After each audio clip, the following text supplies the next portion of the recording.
महाराष्ट्र दिनाच्या निमित्तानं शिवसैनिकांसाठी एक खास सांस्कृतिक मेजवानी आयोजित करण्यात आली आहे। राजा शिवाजी या ऐतिहासिक चित्रपटाचं राज्यभरात एकूण 74 चित्रपटगृहांमध्ये मोफत प्रेक्षणाचं आयोजन करण्यात आलं आहे। युवा सेनेचे सरचिटणीस पूर्वेश सरनाईक यांच्या पुढाकारातून हा उपक्रम राबवण्यात येत आहे। छत्रपती शिवाजी महाराजांच्या कार्याचा आणि इतिहासाचा गौरव करत महाराष्ट्र दिन अधिक उत्साहात साजरा करण्याच्या उद्देशाने हा उपक्रम हाती घेण्यात आलाय। राज्यातील विविध शहरातील शिवसैनिकांना या मोफत शोचा लाभ मिळणार असून मोठ्या प्रमाणात प्रतिसाद मिळण्याची शक्यता आहे। या उपक्रमामुळे शिवसैनिकांमध्ये ऐतिहासिक जाणीवा अधिक दृढ होतील, तसंच छत्रपती शिवाजी महाराजांच्या पराक्रमाची प्रेरणा नव्या पिढीपर्यंत पोहोचेल असा विश्वास आयोजकांनी व्यक्त केलाय। महाराष्ट्र दिनानिमित्त आयोजित या विशेष उपक्रमामुळे शिवसैनिकांमध्ये उत्साहाचं वातावरण निर्माण झाले।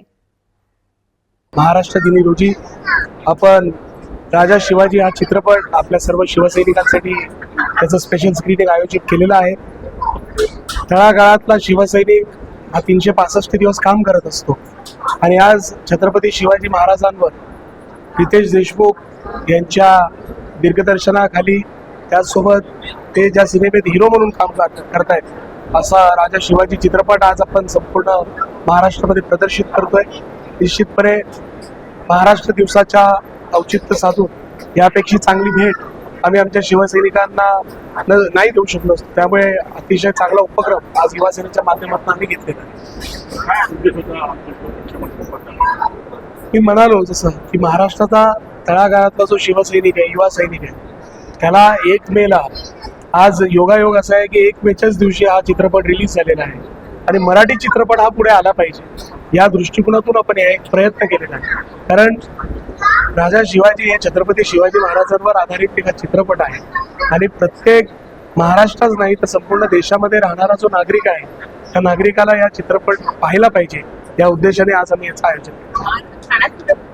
ठाण्यामध्ये सिनेपॉलिस थिएटर आहे, आयनॉक्स फोरम मॉल आहे, आनंद थिएटर आहे, त्याचबरोबर मीरा भाईंदर मधले 2 थिएटर आहेत, मुंबईमधले एकूण 10 थिएटर आहेत, त्या म्हणजे एकूण 64 स्क्रीन्स, म्हणजे नंदुरबारला सुद्धा फक्त 72 स्क्रीनचा एक थिएटर आहे, तिथे सुद्धा ठेवलं आणि गडचिरोलीला 126 सीटरचं थिएटर आहे, तिथे सुद्धा आम्ही हा चित्रपट प्रदर्शित केलेला आहे।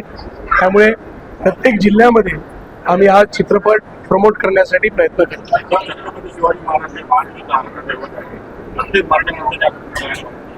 निश्चितपणे मराठी माणूसच नाही तर या भारत देशाच्या प्रत्येक नागरिकाने, कारण महाराष्ट्रामध्येच फक्त छत्रपती शिवाजी महाराजांना ओळखत नाही तर संपूर्ण देशामध्ये जगामध्ये राजा छत्रपतींची ओळख ही आहे। त्यांनी केलेलं जे लढा होता तो लढा पोचवण्यासाठी आपण हे सगळं प्रयत्न करतोय, कारण नवीन जी पिढी आहे त्या नवीन पिढीला सुद्धा आपल्या राजाबद्दल जी माहिती आहे ती आम्ही अशा पद्धतीनं पोचवण्याचा प्रयत्न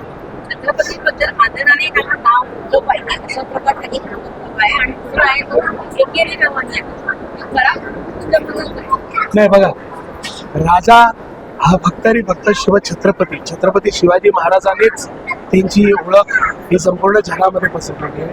आणि मी तुम्हाला सांगतो, महाराष्ट्रात नाही तर संपूर्ण भारत देशामध्ये शिवाजी महाराजांना छत्रपती शिवाजी महाराज म्हणूनच ओळखतात हे आवर्जून मला या ठिकाणी सांगायचं।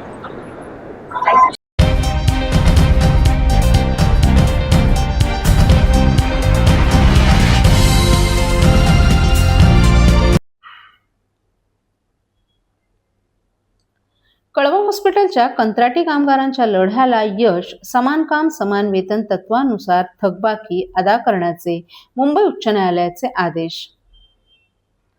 ठाणे महानगरपालिकेच्या कळवा येथील छत्रपती शिवाजी महाराज रुग्णालयात वर्षोनुवर्ष काम करणाऱ्या 80 कंत्राटी कामगारांच्या सुमारे 20 वर्षाच्या लढ्याला यश मिळालं असून 30 एप्रिल रोजी कामगार दिनाच्या पूर्वसंध्येला मुंबई उच्च न्यायालयाचे न्यायमूर्ती GS कुलकर्णी आणि श्रीमती आरती साठे यांच्या खंडपीठानं समान काम समान वेतन तत्वानुसार मागील थकबाकी देण्याचे आदेश प्रशासनाला दिले आहेत। कामगार दिनाच्या पूर्वसंध्येला झालेल्या या आदेशामुळे कंत्राटी कामगारांमध्ये आनंदाचं वातावरण निर्माण झाले। सुमारे 2005 पासून कामगार उपायुक्त, महाराष्ट्र राज्य कंत्राटी कामगार सल्लागार मंडळ, मुंबई उच्च न्यायालय, सर्वोच्च न्यायालय तसंच राज्य शासनाच्या पातळीवर म्युनिसिपल लेबर युनियन कामगार नेते रवी राव यांच्या मार्गदर्शनाखाली लढा देत होती. या प्रकरणी मुंबई उच्च न्यायालयानं वेळोवेळी दिलेले आदेश ठाणे महापालिका प्रशासन आणि राज्य शासन दाद देत नसल्यानं 2013 मध्ये रिपिटिशन मुंबई उच्च न्यायालयात दाखल करण्यात आली होती. न्यायालयाच्या आदेशानुसार समान कामाला समान वेतनाचा प्रस्ताव ठाणे महापालिकेच्या महासभेत करण्यात आला, परंतु त्याची अंमलबजावणी होत नसल्यानं संघटनेनं पुन्हा मुंबई उच्च न्यायालयात संबंधित केसमध्ये सिव्हिल ॲप्लिकेशन दाखल केलं होतं. तसंच त्यानंतर झालेल्या सुनावणीत उच्च न्यायालयाने अंतरिम आदेश दिले की समान कामाला समान वेतन देण्याबाबत रोजीच्या ठरावाची अंमलबजावणी करावी. तसंच न्यायालयाच्या आदेशाचं पालन न केल्याबाबत नगरविकास विभागाचे तत्कालीन प्रधान सचिव श्रीकांत सिंग यांच्या विरोधात सुपोटो कंटेम्प्ट पिटिशन दाखल करण्याचे आदेशित करण्यात आलं होतं. त्यानंतर 2018 मध्ये झालेल्या सुनावणीत याविषयी झालेल्या दिरंगाईवत कंटेम्प्ट पिटिशन का दाखल करू नये याबाबत आयुक्त ठाणे महानगरपालिका यांना प्रतिज्ञापत्र सादर करण्याचे आदेश न्यायालयानं दिले होते. यानंतर या केसवर उच्च न्यायालयात पुन्हा सुनावणी घेण्यात आली होती. तर 30 एप्रिल रोजी झालेल्या कालच्या सुनावणीत ठाणे महापालिका आयुक्त सौरभ राव यांनी सादर केलेल्या प्रतिज्ञापत्रात उच्च न्यायालयानं तसंच सर्वोच्च न्यायालयानं दिलेल्या आदेशाबद्दल आदर व्यक्त करत त्यांचं पालन करण्यात झालेल्या दिरंगाईबाबत दिलगिरी व्यक्त केली आहे. तसंच आजपासून 4 आठवड्यात कंत्राटी कामगारांची थकबाकी अदा करण्याची हमी या प्रतिज्ञापत्राद्वारे दिली आहे. हे प्रतिज्ञापत्र रेकॉर्डवर घेत न्यायमूर्तींनी वेळेत थकबाकी अदा करण्याबाबत योग्य पावले उचलण्याचे आदेश देतानाच पुढील योग्य आदेशासाठी 8 जून 2026 रोजी सुनावणी ठेवण्यात आली आहे. या दाव्यात सुरुवातीपासून सिनियर काउन्सिलर नीता कर्णिक यांनी कामगारांची बाजू अत्यंत प्रभावीपणे मांडून न्याय मिळवून दिल्याबद्दल कळवा हॉस्पिटलमधील कंत्राटी कामगारांनी त्यांचे तसंच कामगार नेते आणि युनियनचे अध्यक्ष रविराव, कार्याध्यक्ष मोहन तिवारी, सरचिटणीस चेतन आंबोणकर, उपाध्यक्ष बिरपाल भाल, कोषाध्यक्ष विजय खानविलकर यांच्यासह इतर पदाधिकाऱ्यांचेही आभार मानलेत. फायदा या कंत्राटी कर्मचाऱ्यांना कसा होणार आहे, त्याचबरोबर याच निर्णयाला अनुसंधान महाराष्ट्रातील कामगारांना कसा बघायला पाहिजे, काय सांगा? तुम्हा सर्वांना कामगार दिनाच्या शुभेच्छा, तसेच महाराष्ट्र दिनाच्या शुभेच्छा. मित्रांनो, तुमचा जो प्रश्न आहे पत्रकार म्हणून तो खूप चांगला आहे. आम्ही सर्व युनियनच्या माध्यमातून कामगारांना न्याय मिळवून देण्यासाठी प्रयत्नात असतोच. 2005 सालापासून ही लढाई आम्ही सुरू केली होती की समान काम समान वेतन, कमीत कमी पगार कामगारांना मिळाला पाहिजे. जो घाणीत काम करतो, जो सफाई कामगार आहे, त्याला हा न्याय मिळाला पाहिजे, ही रविराव शरदरावांची कल्पना होती आणि ती कल्पना घेऊन आम्ही पुढे गेलो. सुप्रीम कोर्टापर्यंत ही लढाई लढलो आणि आज आम्ही ही लढाई सुप्रीम कोर्टात जिंकलो, हायकोर्टात जिंकलो आणि ठाणे महानगरपालिकेच्या आयुक्तांना त्याचं आज ॲफिडेव्हिट द्यावं लागलं की समान काम समान वेतन मी आज ठाणे महानगरपालिकेत लागू करतो. कमीत कमी कोर्टात जेवढे कामगार आहेत त्यांना तरी लागू करतो असं त्यांनी मान्य केलं आणि शिवाय त्यांची 2018 पासूनची थकबाकी द्यायची त्यांनी कबूल केली आहे. तर कामगारांवर अन्याय होऊ नये याच्यासाठी ही लढाई होती. तर ह्या ठराविक कामगारांसाठी नव्हती, ही संपूर्ण ठाणे महानगरपालिकेत कॉन्ट्रॅक्टमध्ये काम करणाऱ्या कामगारांसाठी होती. जे कामगार आमच्या युनियन बरोबर सोबत आहेत त्यांची लढाई तर आम्ही त्याच दिवसापासून सुरू केलेली आहे आणि जे दुसऱ्या लोकांसोबत इकडे तिकडे भटकलेले आहेत त्यांना पुन्हा एकत्रित करून ही लढाई त्यांची आम्ही स्वखर्चाने लढणार आहोत. आणि हाच निर्णय मी त्यांच्यासाठी पण आणायचं आश्वासन तुमच्या या माध्यमातून त्यांना देतोय. सर, या संपूर्ण निर्णय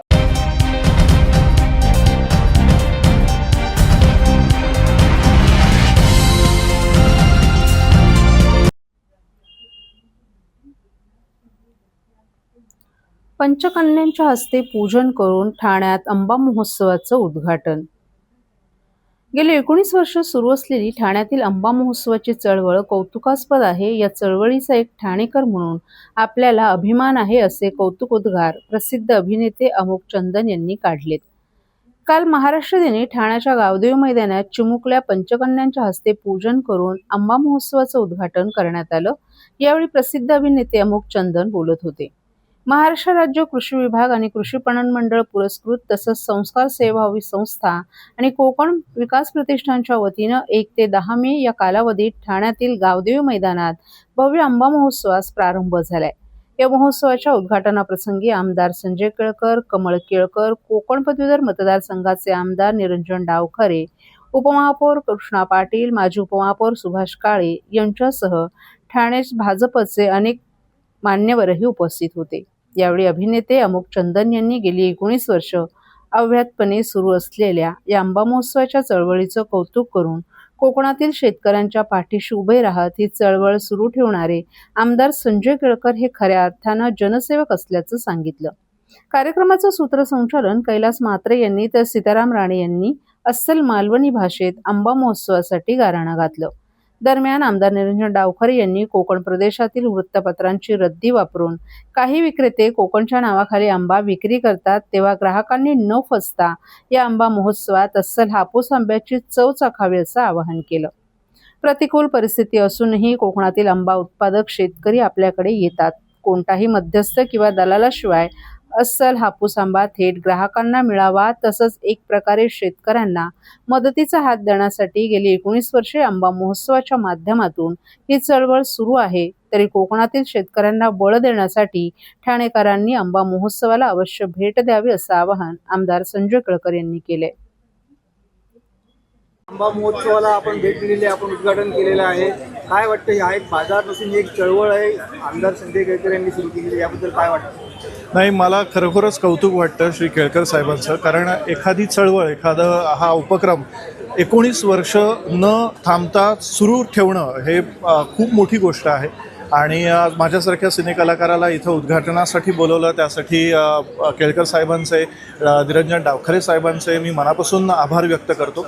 आणि आपल्यासारखा जो आम नागरिक आहे, ज्याची ही कायम रड असते की आपण निवडून दिलेले जनसेवक आपल्यासाठी काही करत नाहीत, तर हा एक मोठा उपक्रम आहे.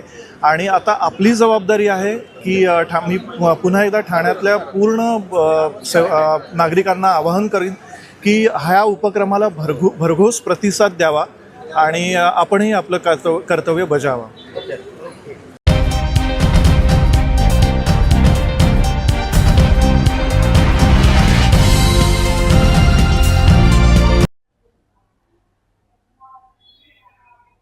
मिसिंग लिंक रोडला वीर हुतात्मा शिंगरोबा धनगर नाव द्या, धनगर प्रतिष्ठानची मागणी. पुणे मिसिंग लिंक रोडच्या उद्घाटनाच्या पार्श्वभूमीवर या मार्गाला वीर हुतात्मा शिंगरोबा धनगर यांचं नाव देण्याची मागणी धनगर प्रतिष्ठान ठाणे जिल्हा यांच्या वतीनं करण्यात आली आहे. या संदर्भात प्रतिष्ठानचे अध्यक्ष दीपक कुरकुंडे यांनी उपमुख्यमंत्री एकनाथ शिंदे यांची भेट घेऊन निवेदन दिले, तर मुख्यमंत्री देवेंद्र फडणवीस यांना ईमेलद्वारे निवेदन देण्यात आले. मुंबई पुणे मार्गाच्या उभारणीत शिंगरोबा धनगर यांचं योगदान ऐतिहासिकदृष्ट्या अत्यंत महत्त्वाचं मानलं जातं. 1850च्या काळात इंग्रजांना बोरघाट परिसरातून मार्ग काढताना अडचणी येत होत्या. त्यावेळी खोपोली परिसरातील शिंगरोबा धनगर यांनी त्यांना हा दुर्गम मार्ग दाखवला. विशेष म्हणजे कोणतेही इनाम नाकारत त्यांनी देशाला स्वातंत्र्य अशी ठाम भूमिका घेतली होती. त्यांच्या धाडसी भूमिकेमुळे संतप्त इंग्रजांनी त्यांची गोळ्या झाडून हत्या केल्याचं सांगितलं जातं. ज्या ठिकाणी ही घटना घडली होती त्या बोरघाट परिसरात आज शिंगरोबा धनगर यांचं मंदिर असून ते भाविकांचं श्रद्धास्थान झाले. यापूर्वी मुंबई पुणे द्रुतगती मार्गाला शिंगरोबा धनगर यांचं नाव देण्याची मागणी करण्यात आली होती. मात्र त्यावेळी माजी मुख्यमंत्री यशवंतराव चव्हाण यांचं नाव देण्यात आलं होतं. त्यामुळे नव्यानं उभारण्यात आलेल्या मिसिंग लिंक रोडला तरी शिंगरोबा धनगर यांचं नाव देण्यात यावं अशी मागणी पुन्हा एकदा जोर धरते. खंडाळा घाट परिसरातील शिंगरोबा धनगर मंदिर आजही हजारो भाविकांचं श्रद्धास्थान आहे. त्यांच्या बलिदानाची दखल घेत शासनाने या नव्या मार्गाला त्यांचं नाव द्यावं अशी अपेक्षा धनगर समाजाकडून व्यक्त होते.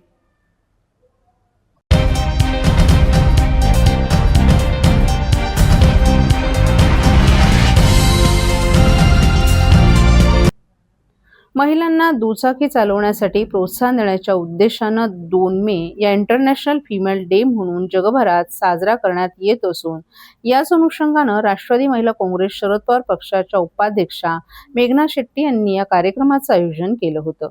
राष्ट्रवादी काँग्रेस शरद पवार पक्ष कार्यालयात जागतिक महिला डे उत्साहात साजरा करण्यात आला. यावेळी संघर्षाच्या महिला अध्यक्षा ऋता आव्हाडही उपस्थित होत्या.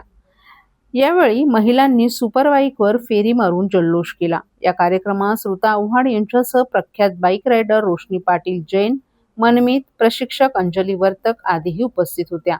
या सर्वांनी महिलांना दुचाकी चालवण्यासाठी प्रोत्साहनपर मार्गदर्शन केलं.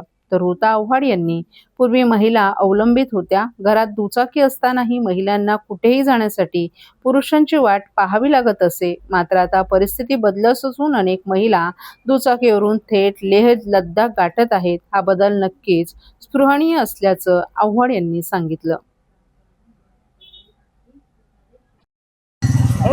दारू दारू का पहिलं मॅग्नेट भी आहे क्या? मॅडम आज बायकर्स डे आहे आणि त्यानिमित्त आपण रॅली काढलेली आहे. सर्व महिला या ठिकाणी उपस्थित आहेत. हा हेल्मेट ना हो, काय होतं माहिती आहे का, काही वर्षांपूर्वी म्हणजे अगदी 10-15 वर्षांपूर्वी बाईक्स या फक्त पुरुषांसाठी असायच्या. बाईक मध्ये सहसा बायका वेंचर नाही व्हायच्या. म्हणजे कुठे बाहेर जायचं असेल आणि घरामध्ये एखादी टू व्हीलर तशीच उभी असेल तरीसुद्धा तिला घरच्या पुरुषाची वाट पाहायला लागायची की अरे हा मला मागे बसवून नेईल. मग हळूहळू काही जसं इतर क्षेत्रामध्ये बायका पुढे गेल्या तसं काही ॲडव्हेंचरस अंजली मॅमसारख्या महिलांनी बाईक शिकायला सुरुवात केली. त्यांनी फार जुनी, which was your first bike? Yamaha RX 100. हां, ते कारण त्यावेळेला खूप हायटेक बाईक्स नव्हत्या, CCs पण कमी होते. असं करून त्यांनी बायकिंगला सुरुवात केली आणि मग हळूहळू we are always better than them, पुरुषांपेक्षा आपण श्रेष्ठच असतो. सो हळूहळू सगळे शिकायला लागले आणि आता यांनी बायकरनी म्हणून एक ग्रुप फॉर्म केला आहे. तर आमच्या एक पदाधिकारी आहेत मेघना शेट्टी, त्या पण बाईक राईड करतात. आमच्याबरोबर खूपशा महिला आहेत ज्या पार लडाख बिडाखपर्यंत बाईकनी गेल्या आहेत. सगळे जे महाराजांचे जे गड आहेत ते त्या बाईकनी चढले आहेत. त्यांचे बेटर हाफ, त्यांचे पती, त्यांची मुलं, यांना सगळ्यांना हळूहळू हा एक ॲडव्हेंचरस स्पॉट पण आपण म्हणू की ती मेघनाचं असं म्हणणं आहे की जेव्हापासून त्यांनी हा बायकिंगचा शौक त्यांना झाला तेव्हापासून त्यांच्या फिटनेसमध्ये पण फरक पडला आहे. कारण कसं आहे, तुम्हाला डाएट, तुमचं वर्कआउट हे सगळं नीट करावं लागतं. Biking is not easy. तुम्ही समजू शकता आत्ता की आपल्याकडे कशी रस्त्यांची, ट्रॅफिकची काय परिस्थिती आहे. सो मी आजच्या बायकर्स डेच्या निमित्ताने ह्या सगळ्यांना खूप खूप शुभेच्छा देते आणि मला आय एम शुअर की पुढच्या वाटचालीमध्ये त्या कुठेतरी बाईक घेऊन भारताच्याही बाहेर जातील. सर, महिलांना काय संदेश या देईल की जर आपण ठरवलं तर आपण काहीही असं आहे जे आपण अचीव नाही करू शकत. सो आय ऑलवेज से जिकडे जिकडे इच्छा असते तिथे नक्की मार्ग असतो. हे जे आपल्या पूर्वजांनी सांगितलं ना, ते नक्कीच अनुभवातूनच आलेले बोल असतील.